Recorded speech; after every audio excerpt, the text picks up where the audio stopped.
Hey everyone, I'm here today with Jeff Bishop and Melissa Bishop.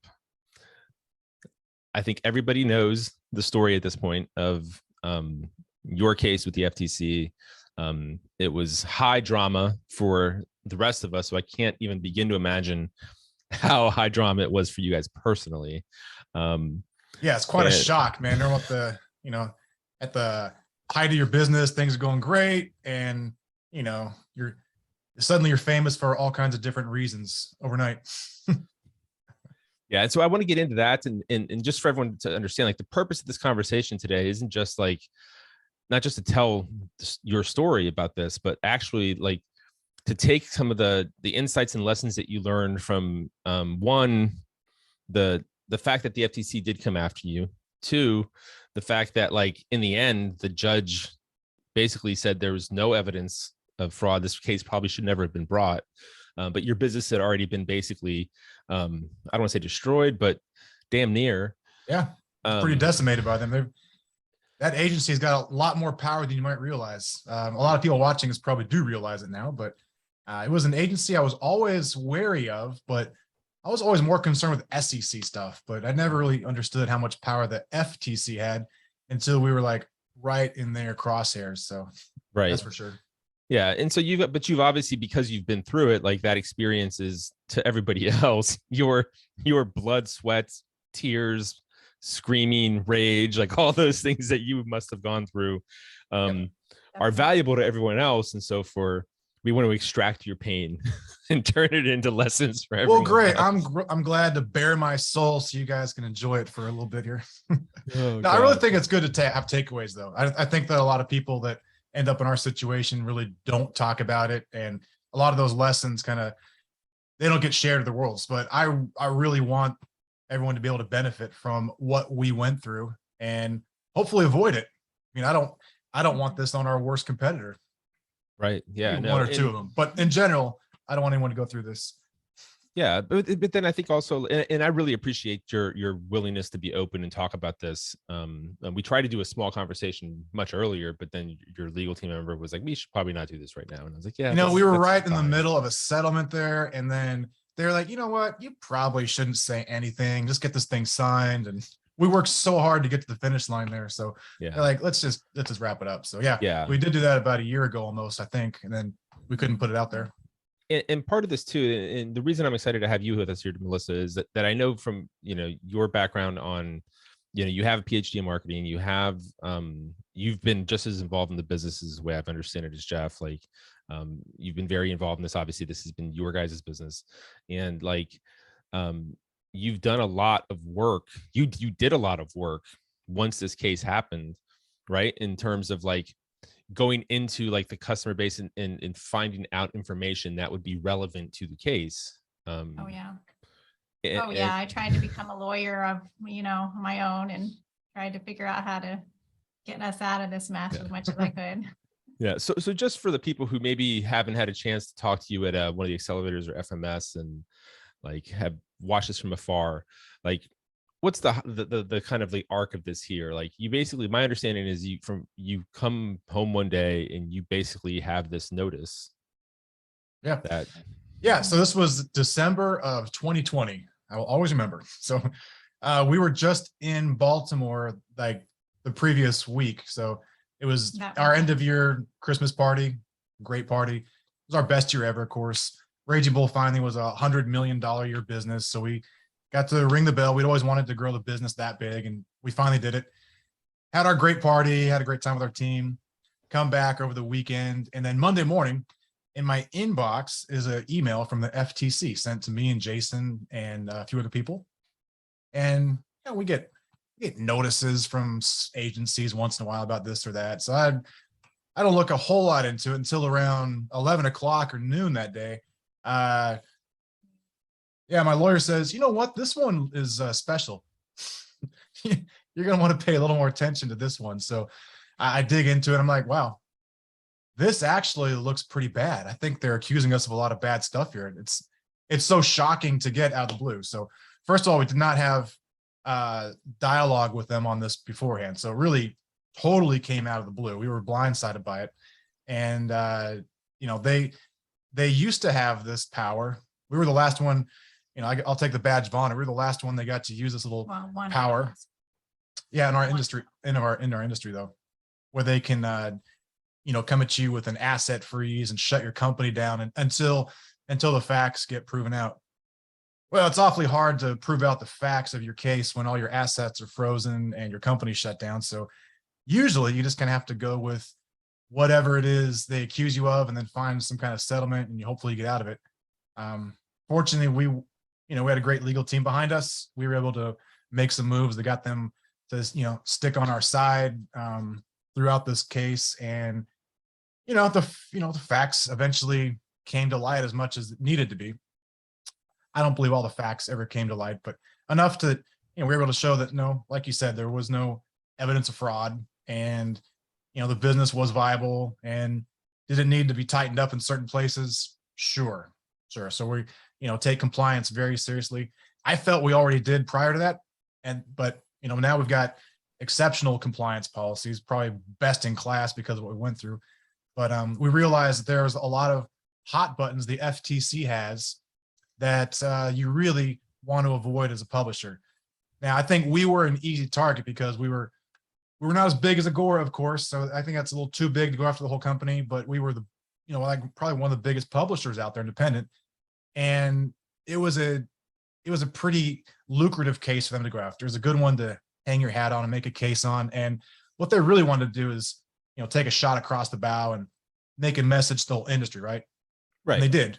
Because I haven't talked to a lot of people about this, but I can probably guarantee everybody watching this knows about our case on some level. So yeah, and I remember, and this is like, I feel awkward talking to you guys about this because I can only imagine how really like the amount of anxiety, depression, the stress, like just the emotional toll this took on you, your family, the families of your employees, like everybody. Like this is not like.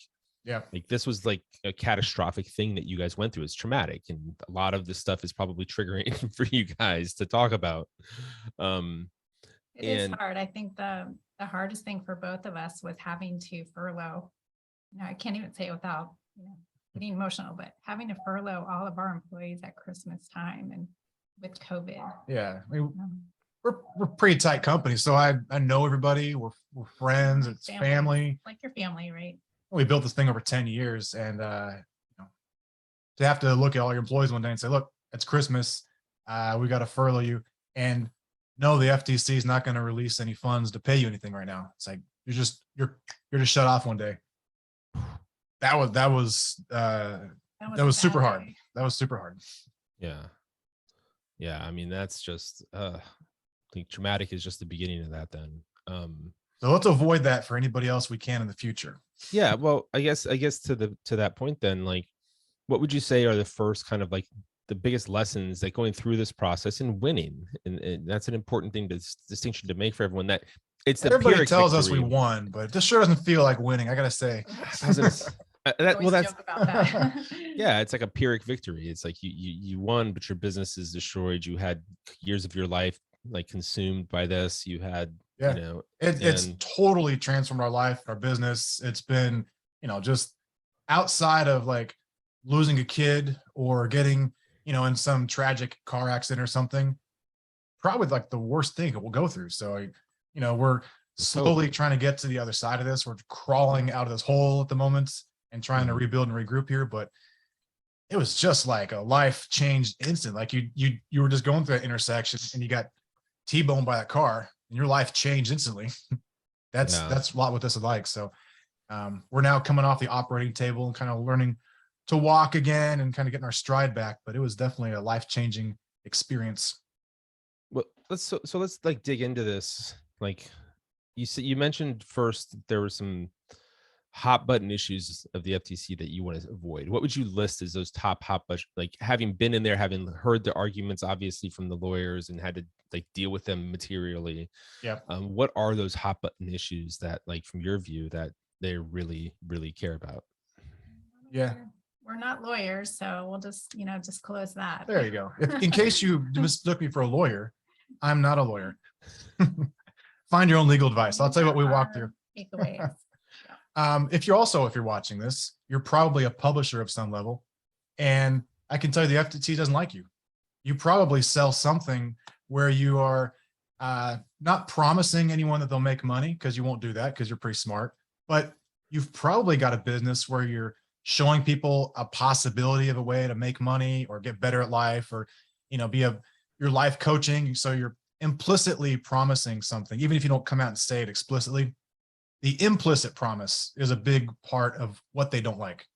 They don't like anything where anybody can make money, first of all. So get that, right? Understand that part. Yeah. Even though our systems are right, we can go back and validate. Did your guru make $1 million trading last year? Yes. All right. Well, we have to be like, well, actually, we don't even care if that's true or not. We care that the member who bought your service or product, he probably had the takeaway that he was going to make $1 million this year. So a big part of what they don't like is the takeaway the consumer has after looking at your ad or your product. So you got to keep that in mind too. It's not exactly just what you say, it's how they interpret what the takeaway would be. So that's really vague, right?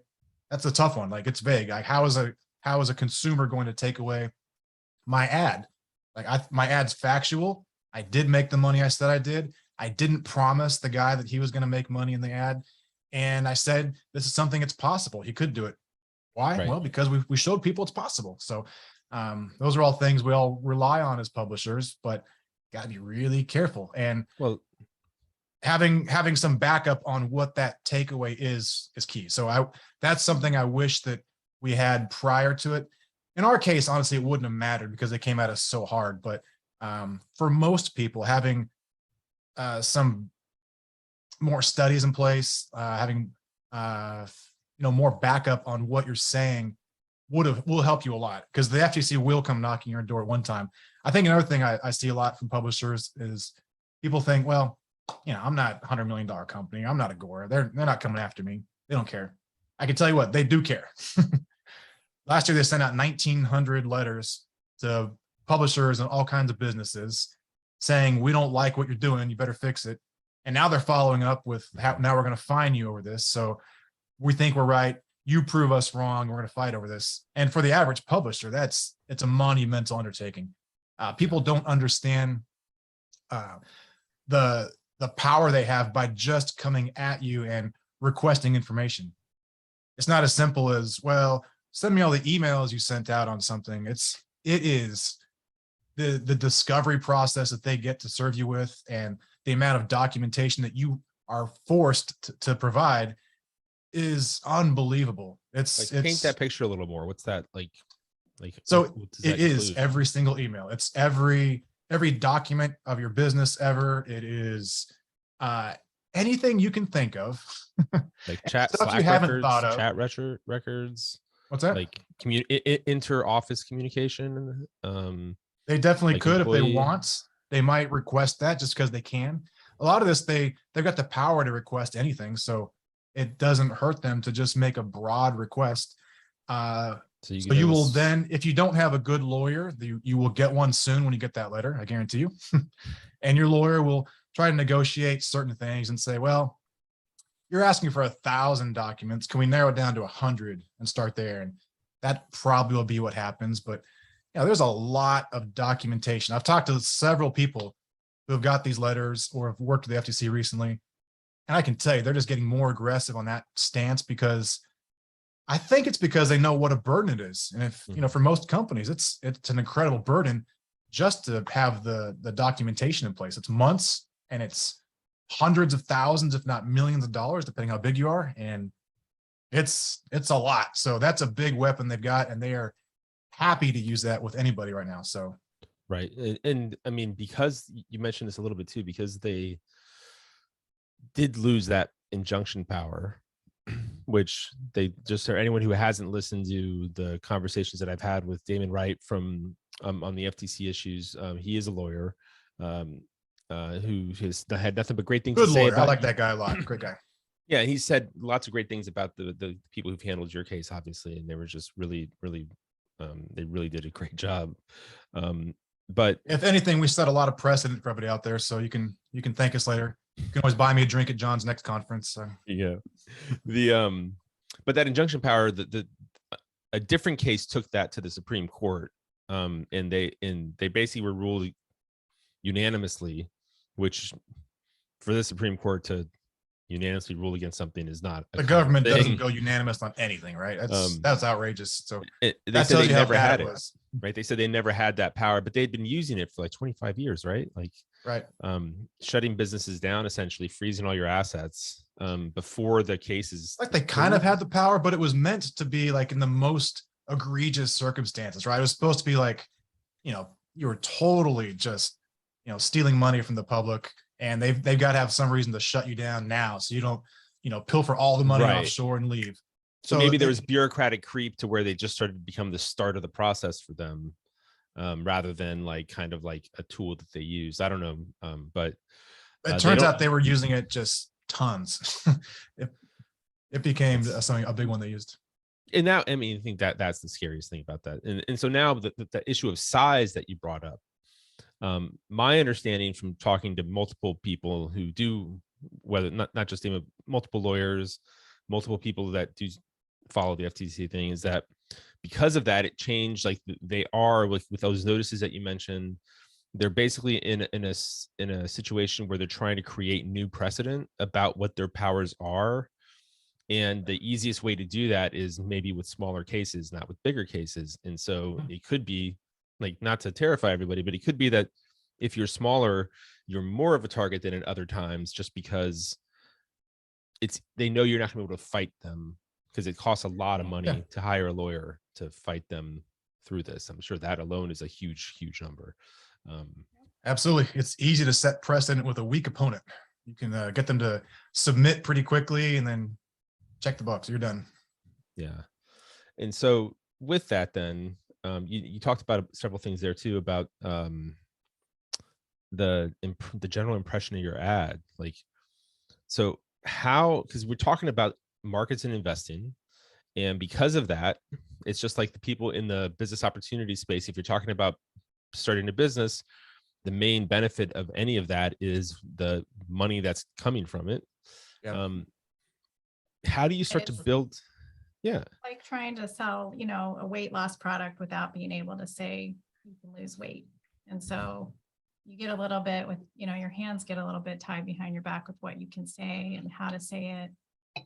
So this is exactly what we've been trying to navigate through, is how to say it in a compliant way and still, you know, attract customers, right? Attract people to members to our services. Right. And how do you still convert? Like, right. So yeah, how it's a are tough you? year because it's a tough market to begin with this year. So it's probably the toughest I've ever seen. I've done this a long time. This is the worst market I've seen, not just the stock market, but the market for our products. So it's tough. And then we're coming back with, you know, we're not saying a lot of things we used to say. We're being extra conservative. So to be extra conservative in a very difficult market, it's already tough. So I think people want to find a good balance before having to go, you know, super conservative. Right. Yeah. So how are you approaching this from, there's two sides of this right now. Then how are you approaching this from the, well, we still need to convert, but we need to be careful about this impression that our ads are. So even if you're not specifically claiming, Yeah. We know that the lifestyle marketing kind of as a tool is not really something that's going to work according to the FTC too, right? Like they don't like the fact that you're in a jet, or that you're in that you're showing like a wealthy background to your ads, right? Yeah, that's really tricky. It's subjective, it's vague. Right, which that piece is going to kill. I mean, like I follow a bunch of people on social who are in various money-making type industries. Like if you're an influencer in the biz op space, or an influencer in trading space, like that, like your Instagram is built to show that, I mean, that kind of a advertising lifestyle. is right. I'm in marketing. Right. It's like you try to, you know, make people want something, right? That's the core of marketing, make them dissatisfied with their current state, right? So they do something to change that. So, you know, you definitely overthink we probably overthink a lot of just simple things like, yeah, our background, our setting, every single word, but that's the position that we find ourselves in. And then, so you're also, I know you're doing a lot of things with measuring your audience and their experience as a customer. Right. Yep. So what kind of things are you doing, and what are you looking for in that scenario? Like, what are you trying to understand from your audience?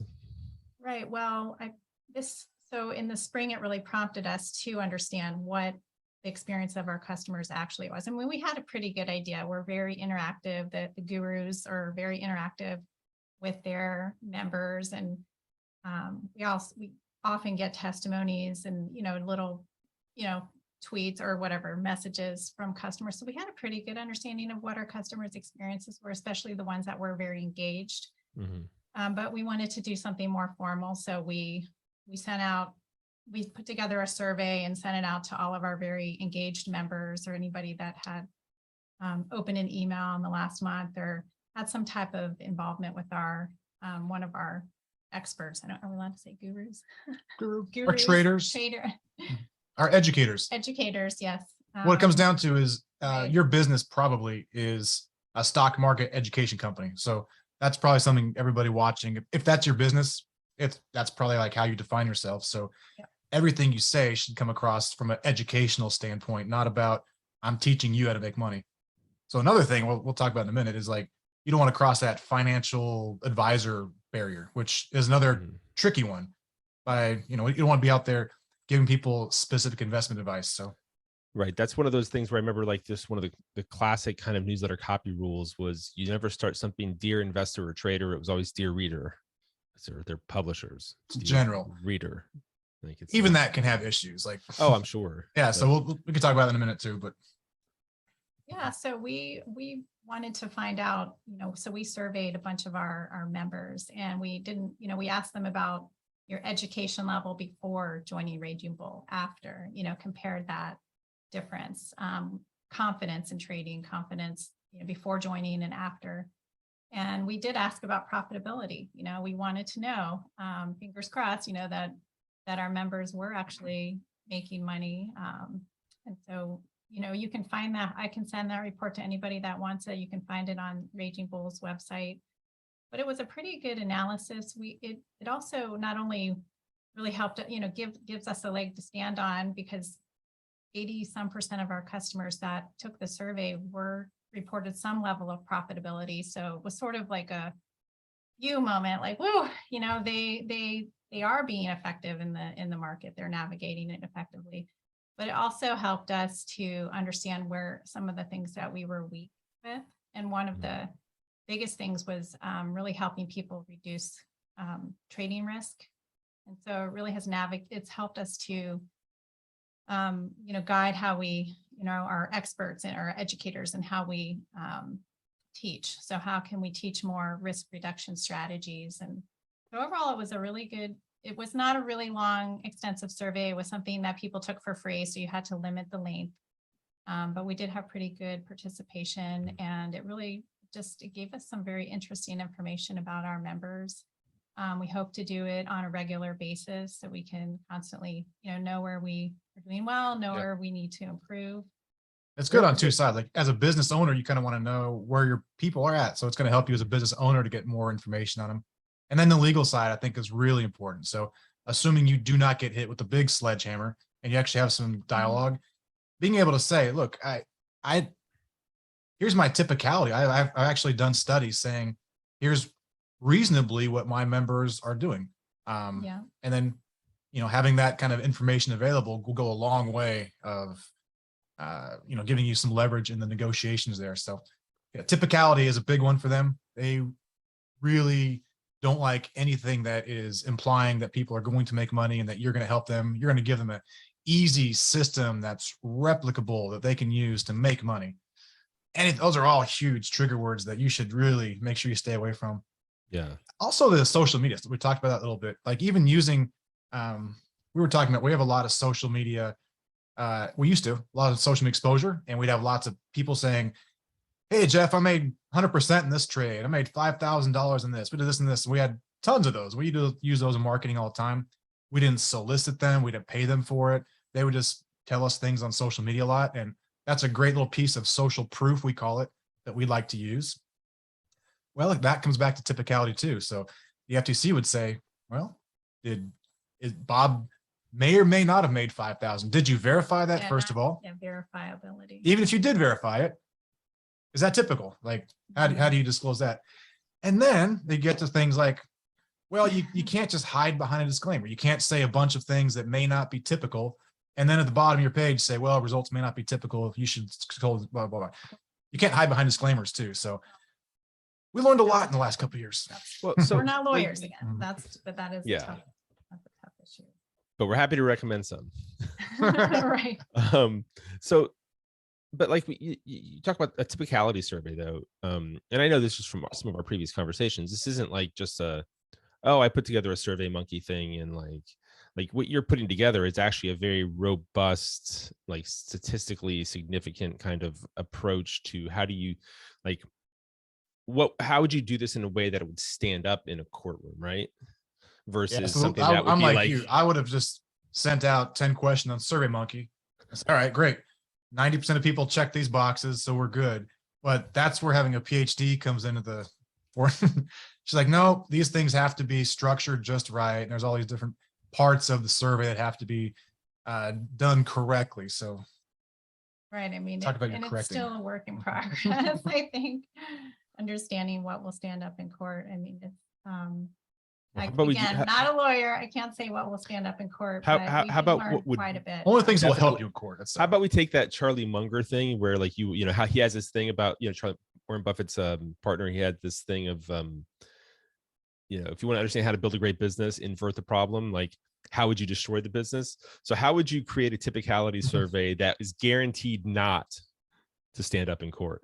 Good question. What would be like the way to do that is just like, this is stupid, like, and you would be laughed out of the courtroom? It's hard for me to think that way because I'm just wired the other way. I could probably tell you. I mean, definitely a lot of leading questions, forced choice answers, rather than even like a neutral response. Mm-hmm. These are all actually very debatable in the academic circle, how to word survey questions. You'll find people on different sides of a lot of these, but I have been fortunate enough to be able to be a mentor or, get help from the person that I call him the God of marketing that helped us in our case. And so he's really been teaching me how best to structure these surveys. And so he's been a really big asset. He's not cheap. We paid a lot of money for a lot of education the last couple of years, that's for sure. Yeah, exactly. So I've learned a lot. I'm not a lawyer, but I feel like I know this law pretty well now. Yeah, we've been through the weeds in it. But you are so like the data that you're collecting, and because I think the issue of like those two issues of typicality and the issue of like the impression that your ads make, and then with the third issue of like, well, how do I make sure that I stay in bounds on those first two things, and then can I even sell? Because I know a lot of people, you talk about like, oh, well, you can't use this social proof, you can't use these testimonials, you can't talk about making money. I had one guy who doesn't really come to FMS, but he's been in the industry for a while. Who like, I talked to him. They had a good little business, $10-15 million at different points. And when all this stuff started happening, we started talking about the FTC, like in copy. He's like, I just went out of the industry. I don't even want to try and convert anymore. Yep. And I think that's a mistake, obviously, from my perspective. But those two his business may have been so far on stuff that he knows he can't fix. I think that's what it was. Is I remember looking at some of the stuff, and it was like, wow, like that's the guy that they were hoping you were. In some cases, I think with the copy. But so you're building out a typicality database, basically, right, which I think is probably going to become standard procedure for the industry. Exactly. And I mean, I can help these other companies in our industry in any level they want, designing a survey, helping them analyze the data, cetera, whatever level they want, just from using my experience. I'd like to. I mean, honestly, I'd like to help other companies protect themselves. So I think that's what it really comes down to. It's like, an insurance policy awesome. here is how do I protect myself if the FTC or SEC, I'm not sure how this translates. That's we're so in the weeds with the FTC is probably translate to the SEC as well. I'd like someone else to be the whipping boy for the SEC, and I will learn from you everything, but I prefer not to be the example. Yeah, no, for sure. But that's awesome. So like you're willing to actually like come out. So anybody listening, like you're actually, if you want to kind of create the typicality data in your publishing business, you'll help them. Definitely help them. And I would love to. That would be, no one else is doing that. I know. And structure it where it's like, it's done confidentially and, involving a lawyer. So you've got privilege on how you're structuring it and, all the things you don't want to mess up because everything will, essentially could be discoverable at some point. So you just want to protect yourself out there.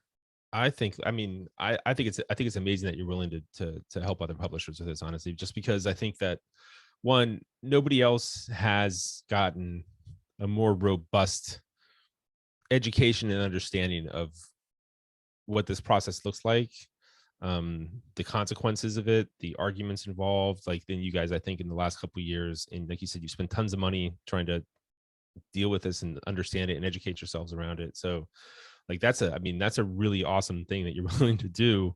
And I encourage anybody who's a publisher who's listening, like take them up. You're not going to find anybody else who's willing to work, who has this kind of like level of understanding of our business and this process to do this. So that's like a great thing that you're like, thank you for doing that for the industry, Melissa. Like that's awesome. Yeah, a lot of people have my contact. You always contact me and I'll forward it on, or John can send you her information. Yeah, I'm happy to make any talk to her directly.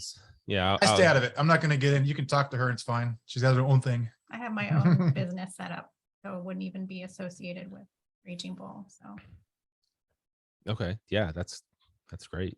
Like, are you guys bullish on the business and in general and kind of like the ability to promote and on our business or the business in general or both? Yeah.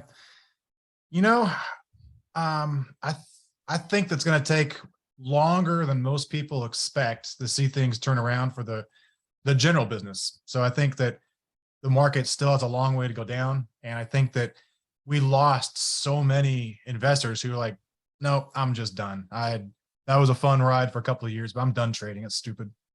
I think a lot of people burned. It's going to take a long time to kind of rebuild the excitement and trust with people where they want to get back in and buy products. And then the landscape has changed so much in the last year or two with, everything. So Discord rooms, Telegram things, free social media, great content on social media from lots of people. So you're following lots of great people for free now. And it makes it a difficult proposition to say why you should buy my product for $2,000 a year or whatever you're selling it for.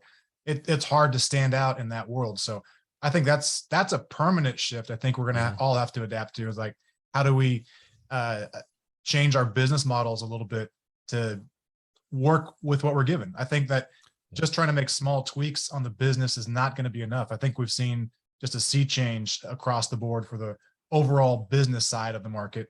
So we're all going to have to adapt. Like we've got our little things we're trying to do to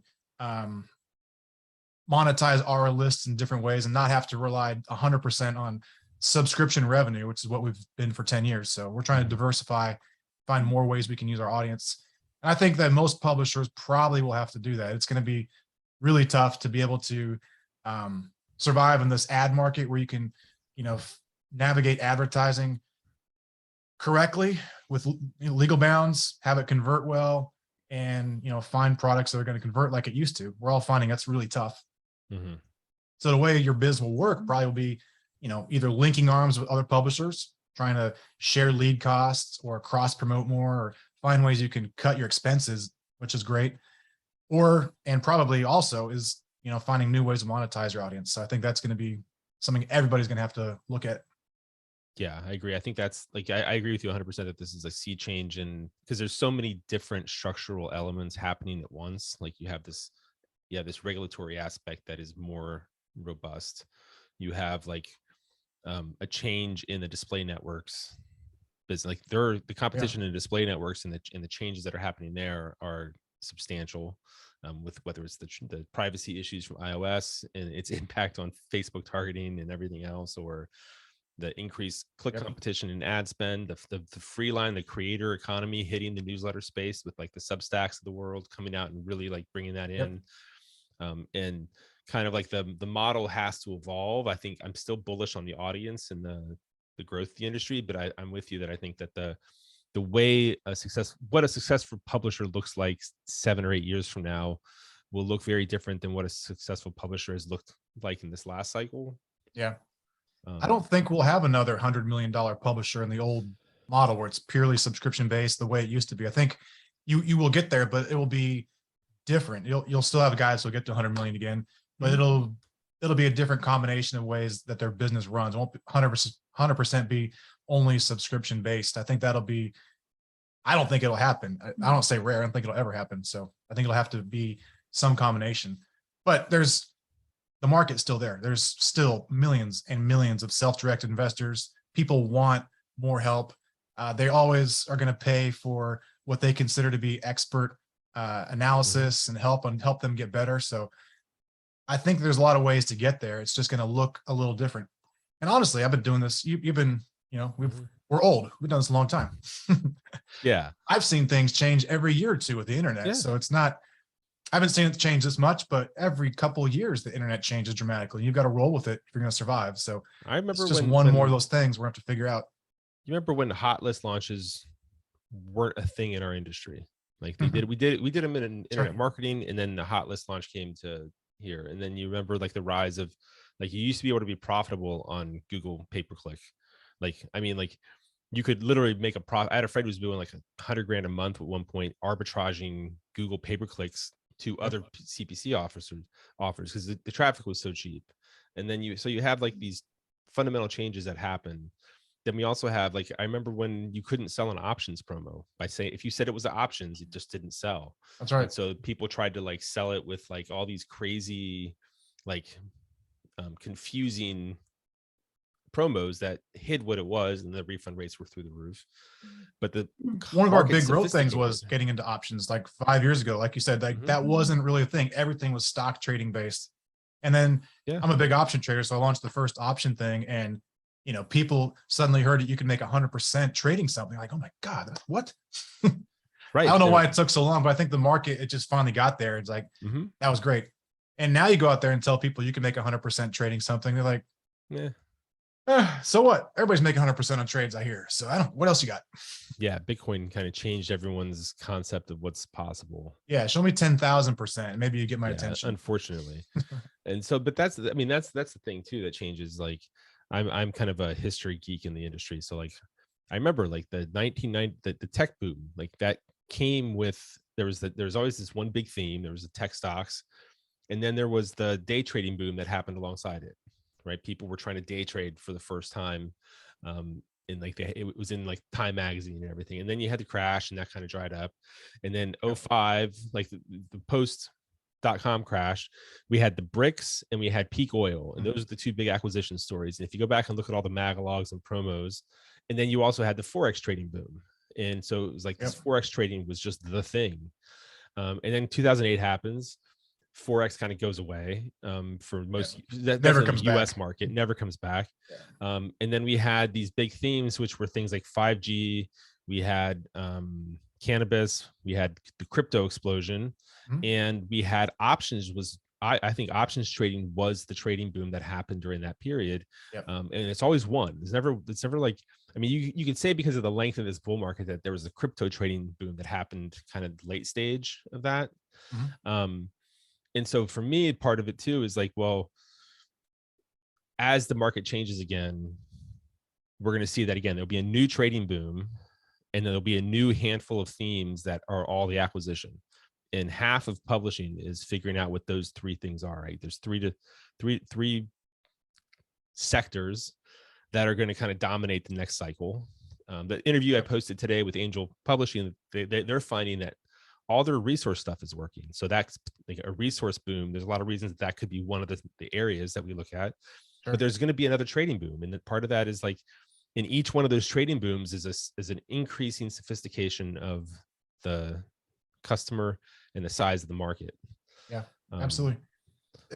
It's great. Those are all the great examples of things that were just there for a year or two at a time, and they were great. And you could have built a great business on any one of those things, but it changes a lot. If you hung your hat on just having a cannabis newsletter, you had a great run for a few years, but today it's like you're dead. Yeah. You better be looking at carbon stocks, resource stuff, like you're saying, Web3 technologies that, these are the things that people are going to be interested in the next year or so. So finding these kind of trends early is important. But then to your point too, of like that free line moving, like there's so much good free content out there to follow. Like, how do you differentiate yourself for a paid product in that environment? Is it, your authority and credibility and guruship has to be stronger than it was before. You might have to actually bring some kind of unique advantage to the market. It's kind of like a VC fund, right? Like a good VC fund brings deal flow that you couldn't get elsewhere. Is that something that a publisher could bring? Like, what are the things that you could do as a publisher to actually start to add additional value that would be unique? Because it is the uniqueness that people pay for. Yeah. You've had Angel Suarez on here a few times over the years. People just always go back and look at some old Angel stuff. Maybe it's a little crude. It's awesome, but he's really got a good handle on how you build up a personality and what the buyer wants. And I think that's the kind of stuff that stays no matter what. Like what you're selling might change, but people always have this innate desire to get better at something, make more money, figure out something in the market. That's there. So just how you present it, and they will pay for it. I'm not going to say that's done for sure, just because there's free social media stuff. They want to get close to the inner circle with guys who really are doing something good. You've got to spend more time perhaps to convince them that you are different and that you've got a strategy or something that you're not going to get for free on social media. That's going to take some more work, but it's still there. That's for sure. Yeah. And it's the relationship. I mean, that's the thing about, I think the biggest change with social will be your ability to build relationship on social, for people to feel that they know you, is way stronger than just sending out a written component. So we've seen that with video, but with social, you're going to have to be somebody people want to be around. People pay for proximity. And they're going to have to want to be a part of whatever it is that you guys are doing, what you're doing. And you're going to be competing with people who have different models, who are really good at that particular thing. So it's true. Well, right now, I think it's just survive, find a place where you can live, and be there for the next bull market. Yeah. That's my best advice right now as a publisher, is I would not try to be a hero at the moment. Just try to survive. Realize you cannot control the market. You're dealing with one of the worst markets ever. So if you just survive at this point, you're an excellent operator. So don't get discouraged if things are not what they were 2 years ago. Just survive. Things will happen in 2023. You'll be there, and something will happen that'll lift all boats pretty soon. But just be able to be around for that time. Don't get out of business until then. Find a way to stay alive. And I also think that people have changed their not just their expectations, but their business goals about and you were one of the first people that said this to me, and then several people afterwards said this to me. You were like, well, once I got to pushing up to 100 million, I don't know if I'd do it again. And this was actually right before the FTC thing happened. I was already frazzled. I was already like, you know what? I wish I didn't take the advice of 1,000 people on the outside telling me that we should be $1 million, $100 million business. We should get there. I wish I had just kept it smaller. It's hard though in the middle. It's hard. It's hard when you have the ability to grow 100% a year. Should you not? It's like, I don't know. In hindsight, no. But in the moment, it's like, you know what? We're competitors. We like to build businesses. We're empire builders of some type. So you want to see how far you can go with it. But in hindsight, even when we were there, I was not thrilled. It was way too much work. Our margins kept getting smaller. It was tough to maintain. So maybe a different time, different story. Fair enough. So what's your and just to reiterate to everybody, I highly encourage you to take advantage of Melissa's willingness to actually help you build out data on your business that could cover your butt. And also, I think you could probably, you were saying you actually could find some new promotional aspects in there in one of our other conversations too.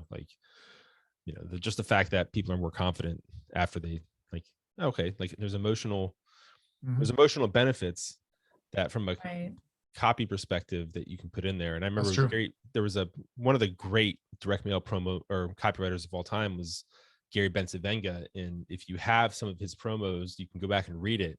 And I'm like, man, most the benefits that he would put into those promos, and these are for financial products, they were things like make yourself, it was about confidence. It was about make yourself feel 10 foot tall. Like it was really interesting that he used things like that, confidence and emotional benefits very, very heavily in his promo. And it's something that we don't do very much anymore. But I think that's more, but like then you look at like social and what gets clicked on and like the way that the people put stuff out there, and it's all this confidence building, like I'm awesome, I feel strong, you know what I mean, kind of content. And so that was something that in our previous conversation that you guys had both brought up about that. Right. And you mentioned it again. Yeah, right. You would, they would have to clear that with their legal team, right? But if you uncovered something really cool in your research and you could market that, that would be really valid. Like this is substantiated, if they ever came knocking for that, this is substantiated. Our customers have gained 30% more confident, you become 30% more confident in their trading with us, more educated, or whatever you wanted to say. We could throw any type of benefit in there and analyze that. But yeah, that would be something really cool and unique to your own service. So that's why the data is cool, because it's unique. No one else can copy it. You've got the stats to back it up. Right. That's key. You really want that in your back pocket when they come knock on your door. You can show them that you've done some homework on typicality, what your members look like, what people can expect. It's going to help you a lot. Well, that's in any advertising. You have to have, if you're going to advertise a specific benefit, you have to have that substantiated. That's just general. That's been around forever. So, but I really agree with the part about you'll find new insights that'll help you with your business overall through a survey like that, because you'll find things that resonate with people more than you thought. Like we did, looking at our surveys, like, you know what, I didn't realize people thought this was one of the more important things that they got out of the service. So those kind of things will help you with your marketing, and it'll help you fine tune your offering more, because that's your buyer, that's who you're looking at. So to hear their thoughts in more detail is great. Yeah. So if you want a bad survey, talk to me. I'll tell you 10 things you can put checkbox. If you want to really get a real survey, really get inside your consumer's head, talk to her. Maybe not have your copywriter come up with surveys, because if leading questions are bad. That's right. Oh my God. I'm a copywriter. I'm not I'm copywriting now too. That's probably why mine copy sucks, but yours is much better. So. Yeah, if you've seen our copy get more interesting lately, it's because she's doing a lot of it. So it's getting worse. Copies. I may not sell, but it's interesting. So at least you can see it. It's probably too compliant for everybody else's taste. Oh, I don't know. The world we live in. I think this is like, I mean, I'd have to get them drunk because they're copywriters, but I always thought it'd be great to get at this point to get a lawyer in there with a bunch of copywriters and say, okay, like let's take a claim and let's come up with maybe 7 to 10 ways that you could say this that the lawyer would actually let you say. Use the word potentially a lot. Possibly, potentially, maybe, might. That's my we play this game a lot, so we've gone through this a lot to be able to say the things we want to say. We've had a lot of debate on like, okay, here's where I want to get to, but I can't say this, or this. So now we've got ways we say it, and also hedge your wording around it, where you might have the claim out there, but people, if they read anything around it, they would say, okay, well, he's not saying you're going to do this. He's saying he did this, and this is education, and the way you frame things a lot. So happy to talk to people more about that too. Yeah. We'll have to do more. Big learning curve. Yeah. More on the compliance side, I think. But I appreciate you guys taking the time today. This has been cool. And yeah, John, thanks. I always want to just apologize for our government for what it's done to you. It's your fault, John. No, but it's painful to see like just the damage that was done. I do kind of blame some of this on you, honestly, because we would have been a nice tiny little business if I had never met you and got connected with everything in FMS. So It's really because of you we got so big in the first place. So thanks, John. But hey, that's not a typical claim though. Okay. I'm just saying, like, true. Good point. That is typical. If you go to FMS, take advantage of everything, you too. You too will grow to $100 million and then have the FTC come after you. Right. Awesome. That's going to really be great for ticket sales. Anyway, no, it has been great. I really have learned so much over the years and getting connected and everything there has been great. So I'm always happy to give back however I can. So yeah, if we can help anyone else get somewhere, protect yourself, we're more than happy to. We've been through a lot. I don't want anyone to have to go through it. So if we can help you avoid some of it or lessen some of the pain, just reach out. We're more than happy to talk to anybody for sure. That's awesome. That's a really generous offer. So I appreciate that. Got it. All right. Take care. All right. Thanks everybody. Bye. See you later.